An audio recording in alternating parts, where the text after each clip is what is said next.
Hi అండి. ఇవాళ నేను రాగులు ఉండలు చూపిస్తాను. రాగులతో మనం మినప్స్ ఉండలు చేసాము. తర్వాత శనగపిండి ఉండలు. ఇది రాగులు. నేను ఒక గిన్నెడు కప్పు రాగులు తీసుకున్నాను. చూపిస్తాను కప్పు. ఇగో ఈ కప్పుతో ఒక కప్పు రాగులగో తీసుకుని పొడిగా వేచేసాను ఎర్రగా. దీన్ని నిండా తీసుకున్నాను. దీనికి సగం బెల్లం తీసుకున్నాను. దానికి మూడో వంతేమో నెయ్యి వేసాను. చూపిస్తాను. రాగులు బాగా వేగాలి. బాగా మంచి వాసన వస్తుంది వేగేటప్పుడు. అప్పుడు తీయాలి. సిమ్లో పెట్టి వేగాలి. ఇగోండి ఆ గిన్నెతో ఒక గిన్నెడు రాగులు తీసి పొడిగా సిమ్లో పెట్టి మంచిగా వేచాను.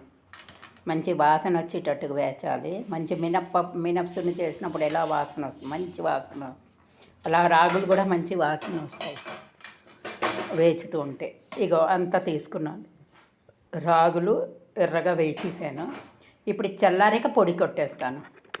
మెత్తగా పొడి వస్తుంది. కొంచెం జల్లించేయండి. కొంచెం పొట్లా వస్తుంది, ఎక్కువ ఏం రాదు. ఇప్పుడేమో ఒక అర పిడికిడు జీడిపప్పు వేచుతాను ఉండల్లోకి. మీకు ఇష్టమైతే వేసుకోండి, లేకపోతే లేదు. ఇగో చూడండి, అన్ని జీడిపప్పు వేస్తాను. వేచి ఇది ఎర్రగా వేచి తీసేస్తాను. ఈ రాగులకి సగంకి తక్కువ మూడో వంతు బెల్లం వేయాలి. ఎందుకంటే పొడి కొడతాం కదా, రాగుల్లో ఎక్కువ బెల్లం పట్టదు. ఇది వేచాక తీసేసి చూపిస్తాను. హెల్దీ కూడాను, మంచిది ఒంటికి. 2-3 యాలకులు అందులో వేసాను. దాంతోపాటు పొడి కొట్టేస్తాను. చూడండి, మిక్సీ పట్టాక చూపిస్తాను మీకు. మెత్తగా వచ్చేస్తుంది. కొంచెం జల్లించండి. జల్లేస్తే కొంచెం పొట్టులా వస్తుంది, అవి తీసేయచ్చు. ఎక్కువ రాదు, కొంచెమే వస్తుంది. మెత్తగా మిక్సీ వచ్చేస్తుంది. వేచినవి కదా, అందుకే వేచాలి. మళ్ళీ వేచాక కొంచెం నెయ్యిలో మళ్ళీ వేచుతాను. అది మిక్సీ పట్టాక మళ్ళీ కొంచెం వేచాలి.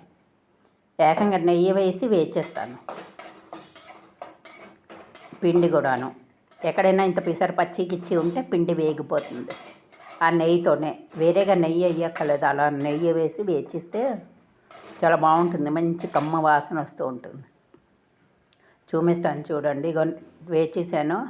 జీడిపప్పు తీసాను. ఇగో మూడో వంతు బెల్లం చాలు, మళ్ళీ ఎక్కువ తీపి అయిపోతుంది. ఇగో చూడండి, ఇంత నెయ్యి వేసాను. దీంట్లో ఎక్కువ నెయ్యి పట్టదు. కొంచెం పాలు చుక్క తర్వాత, పాలు చుక్కుంటే మనం ఉండలు చేసేటప్పుడు రాకపోతే కొంచెం పాలు జల్లి ఉండ చేయాలి. మినప్సున్ని ఎలా చేస్తాం అలాగా, అంతే. ఇంకెక్కువ నెయ్యి పట్టదు. ఇదే నెయ్యి ఎక్కువ అయిపోతుంది. ఇగో ఈ మాత్రం నెయ్యి ఇందులో వేచేస్తాను. ఇప్పుడు పిండి మిక్సీ పట్టాను కదా, వేచి లాస్ట్లో కొంచెం పాలు, వెచ్చని పాలు జల్లి ఉండలు చేద్దాం. చూపిస్తాను. అయిపోయాక ఇది వేగాక ఇందులోనే పాలు కొంచెం వేసి వేచేయడమే. ఇంకా వేరేగా జల్లక్కర్లేదనమాట. అప్పుడు గోరువెచ్చ మీద ఉండ చేసాడు. ఇగో ఈ పొడి కొట్టేసాను నేను. కప్పుడు పొడి వచ్చింది కదా, జల్లించేసి కొంచెమే ఇలా మురువులా వచ్చింది, అది తీసేసాను. ఈ మూడో వంతు బెల్లం. ఇప్పుడు ఇగో జీడిపప్పు. ఇది ఇప్పుడు సిమ్లో బాగా వేచుతాను. ఇది నెయ్యిలోనే వేచాలి. ఇంకా విడిగా ఏం నెయ్యి కలపక్కర్లేదు. నెయ్యితో బాగా వేగుతుంది. ఇది వేచాక చూపిస్తాను మీకు. చూడండి, రాగులతో రొట్టెలు చేసుకోవచ్చు, ప్రసాదం చేసుకోవచ్చు, ఉండలు చేసుకోవచ్చు, రాగి చేసి తాగొచ్చు. రాగిలతో బోళ్ళు చాలా వస్తువులు, అంబల్లాగా, ముద్ద, రాగి ముద్ద, రకరకాలు చేస్తారు రాగితో. అందుకే మేము రాగిలే తెచ్చి జల్లించి ఇంట్లోనే మిక్సీ పట్టేస్తాం. కొన్న రాగిల కంటే మనం ఇలా చేసుకోవచ్చు. ఇది బాగా నెయ్యిలో వేగాలి.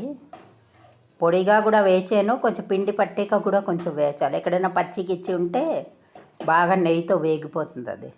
చూసారు కదా, మంచి వాసన వస్తూ ఉంటుంది, మంచి ఇది వస్తుంది, కమ్మగా నెయ్యి రాగులు వేగింది చూడండి. మెత్తగా మిక్సీ వచ్చేస్తుంది. ఇందులో బెల్లం వేసేద్దాం.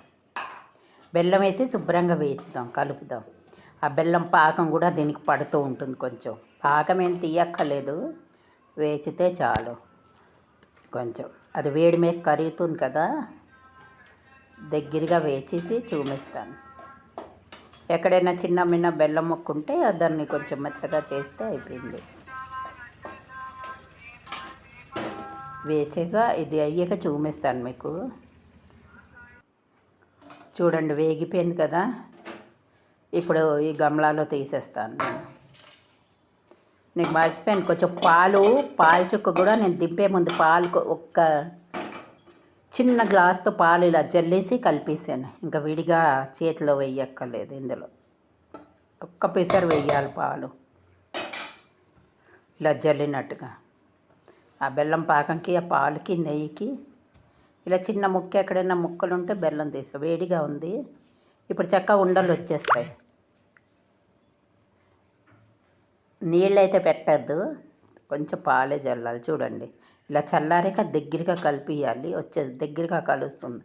ఆ బెల్లం పాకం, నెయ్యి, ఒక్క చుక్క పాలు జల్లాం కదా, అది కొంచెం గోరువెచ్చగా వేడిగా ఉన్నది. దగ్గరగా కలిపితే ఇలా వచ్చేస్తుంది ముద్ద. దాన్ని జీడిపప్పు ఇలా అంటించి ఉండలు చేసేయచ్చు. లేకపోతే జీడిపప్పు అందులో కలిపైనా ఉండలు చేసుకోవచ్చు, మీ ఇష్టం. ఎలాగైనా జీడిపప్పు వేస్తే బాగుంటుంది, తింటూ ఉంటే అలా తగులుతుంది. చూడండి, తినండి, చెయ్యండి. సబ్స్క్రైబ్ తప్పకుండా చెయ్యండి. రాగులు ఉండలు చాలా మంచిదండి పిల్లలకి, వాళ్ళకి. ముందోసారి మినప్సుని ఉండలు అవి చూపించాను, రాగులు ఉండలు చూపించలేదు, పెసర్లు ఉండలు చూపించాను, మినప్సుని ఉండలు, అదే పల్లీలు మినప్సుని కలిపి ఉండలు చూపించాను. రాగి చూపించలేదు, అందుకు ఈసారి రాగి ఉండలు చేశాను దీపావళికి. టెక్వాలు అయ్యాయి, జంతికలు అయ్యాయి,